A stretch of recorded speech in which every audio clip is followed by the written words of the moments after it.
16-year-old South African invents wonder material to fight drought. South Africa's worst drought in recorded history has left 8 of the country's 9 provinces in a state of disaster, with thousands of communities and millions of households facing water shortages. The agricultural union Agriasa has requested over $1 billion in government subsidies to help farmers through the crisis, but a cut price solution could soon be available.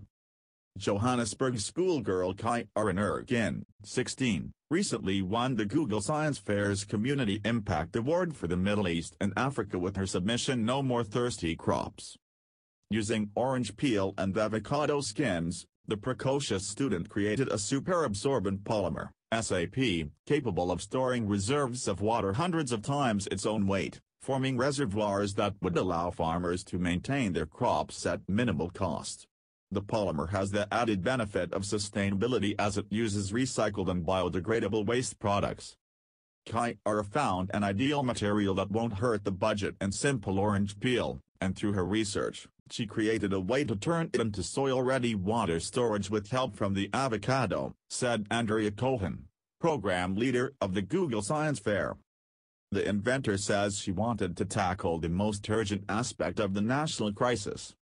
"I wanted to minimize the effect that drought has on the community, and the main thing it affects is the crops," says Nurkin, of St. Martin's School. That was the springboard for the idea. She describes the process as trial and error, with a lot of experimentation before alighting on the perfect formula. "I started researching what NSAP was, and what they all had in common was a chain molecule polysaccharide," Nurkin recalls. "I found that orange peel has 64% polysaccharide and also the gelling agent pectin, so I saw it as a good option. I used avocado skin due to the oil."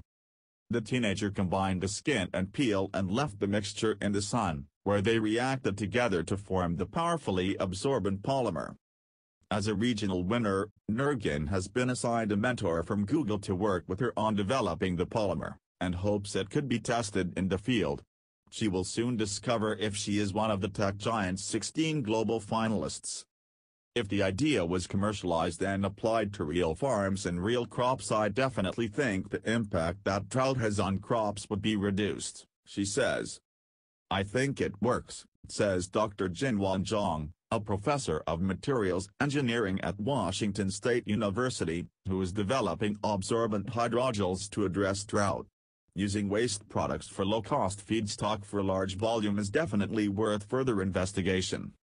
The teenager, whose hero is the Indian agricultural scientist M.S. Swaminathan, has many more ideas, including a proposal to dye the skins of endangered animals to discourage poaching.